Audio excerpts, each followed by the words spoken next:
Welcome to another episode of Explained by AI. Today, we're diving deep into a phrase, one that sounds simple at first, but really, it kind of packs a punch. Life is for the living. Yeah, it seems straightforward, but the Yeah. more you think about it, well, the more questions it raises. It really does make you think, about what it means Yeah, to be alive. I mean, truly alive, and how we should be spending our time. it does. So let's break it down a little, starting with the phrase itself. Like, what does life even mean? I mean, it can be so many things. Our biological existence, of course, but also relationships, experiences, even spiritual journeys. Right, and then there's living. That word implies action, engaging with life, making choices, taking action, really experiencing all that life has to offer. So it's suggesting that just existing, well, it isn't enough. It's not just about being there, it's about embracing it all, the Yep. ups, the downs, the whole shebang. So life is for the living. Seems to be saying we should be participating in life, not just watching it go by. Exactly. But how do we actually do that? How do we put that into practice? Well, that's where things get really interesting.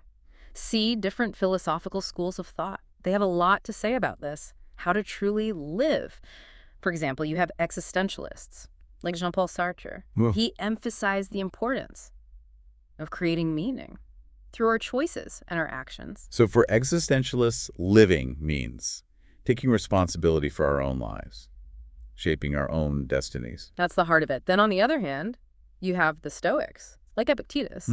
They focus on accepting what we can't control and focusing on what we can, our thoughts and our actions. So for them, living is about finding peace even when things are tough, finding fulfillment in any circumstance. That's a big part of Stoicism. And then there are the Epicureans. They believe that pleasure and happiness are the ultimate goals of life. So we should try to experience as much joy as we can. So for them, living means enjoying the simple things, savoring every moment, building strong relationships. Yeah, their philosophy is all about living in the present moment, appreciating the beauty of everyday life. And of course, we can't forget Viktor Frankl, a Holocaust survivor. He developed a theory called logotherapy, Oh, I've heard of that. It's about finding meaning in life, even in the midst of suffering. right? That's it. He believed that our search for meaning is what gives our lives purpose, that even in the darkest times, we can find something to live for. So you see, life is for the living. It can be understood in so many different ways. It all depends on your perspective, your philosophical leanings. So many different interpretations. It's amazing.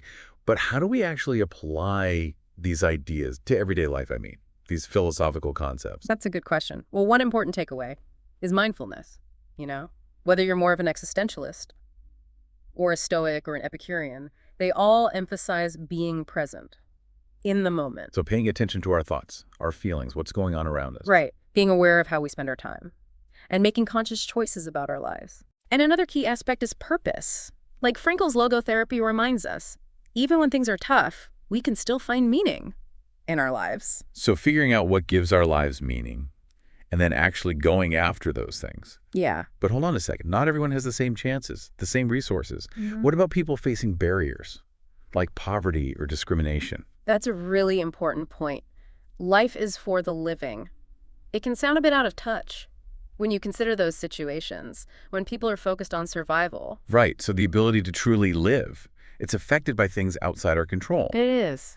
But even with those limitations, can we still find ways to embrace this idea? Oh, absolutely. Even in the toughest circumstances, there are always those small things. Acts of defiance, maybe, finding joy, connection, things that bring meaning to life. So life is for the living. Can still inspire, even in the face of hardship. Yeah. Sometimes that phrase sounds kind of cliche. We've all heard it a million times. Yeah, but cliches become cliches for a reason. There's usually some truth to them. The trick is to go deeper, to look beyond the surface. This phrase makes us think about our time. How are we actually spending it? Are we truly living or just going through the motions? It's a wake-up call to really appreciate life.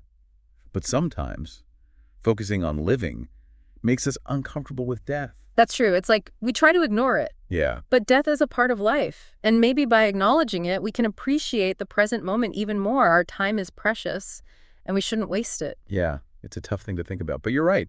Maybe facing that reality helps us appreciate life even more. So life is for the living. It's a reminder to make the most of our time. We can choose to just exist. Or we can choose to truly live. Exactly. It's about finding what brings you joy, what gives your life meaning, and then going after it with everything you've got. Creating a life that feels real. a life that feels fulfilling. Maybe someone listening to this will feel inspired to take a chance, chase after a dream, I hope so. or even just appreciate the small things, the things that make life beautiful. Because at the end of the day, life is for the living is a call to action. It's about embracing the present. Yeah. Connecting with people, making a difference in the world. And with that, we want to hear from you, our listeners. What did you take away from this deep dive? Any new insights? Any questions? Do you have any topic that you would like to have explained? Drop it in the comments.